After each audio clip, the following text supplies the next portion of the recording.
Kidlat News Updates. Mga balita ngayon, mga baril at bala natuklasan sa Cagayan at Sorsogo. Ama ng estudyanteng sangkot sa Ateneo de Zamboanga shooting, kinasuhan na. Senator Jinggoy Estrada isinugod sa ospital matapos lumagutok ang tuho. Ako po si Cesar Soriano para ihatid ang mga nangungunang balita sa buong kapuluan ngayon. Nakumpiska ng mga otoridad ang iba't ibang baril, bala at mga pampasabog sa magkahiwalay na operasyon sa Cagayan at Sorsogo. Sa Bagao, Cagayan, natuklasan ng Police Regional Office 2 o Pro 2 at Philippine Army ang isang arms cache sa Barangay Agaman proper noong Agosto 26. Kabilang sa mga na-recover ang mga pistol, revolver, shotgun, bala, 12-volt battery at dalawang improvised anti-personnel map. Ayon sa pulisya, natunto ng imbakan sa tulong ng impormasyon mula sa isang dating rebelde.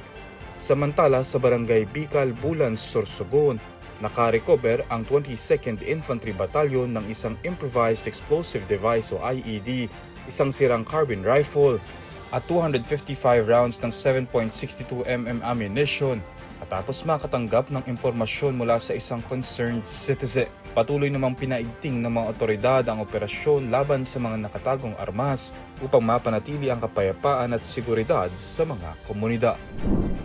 Sinampahan ng reklamong reckless imprudence resulting in homicide and physical injury ang ama ng grade 8 student na sangkot sa pamamaril sa Ateneo de Zamboanga University Junior High School noong Agosto 18. Sa natapos na investigasyon ng Philippine National Police o PNP, nakumpirma na pagmamay-ari ng ama na opisyal ng Bureau of Customs ang dalawang baril na ginamit sa insidente. Dalawang estudyante ang nasawi habang isa pa ang nasugata.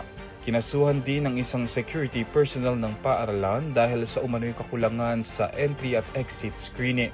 Sa nasabing investigasyon, walang nakitang ebidensya ng sabwatan o organisadong grupo sa likod ng pamamari. Natukoy naman ang mga issue sa pag-iingat ng baril at seguridad ng paaralan na nagbigay daan sa insidente. Iginiit ng PNP na nakabatay sa ebidensyang isinampang reklamo at ipinaubaya sa tamang legal na proseso ang pagtukoy ng pananaguta. Isinugod sa Cardinal Santos Medical Center si Senator Jinggoy Estrada matapos umanong lumagutok ang kanyang kaliwang tuhod habang nasa loob ng Quezon City Jail.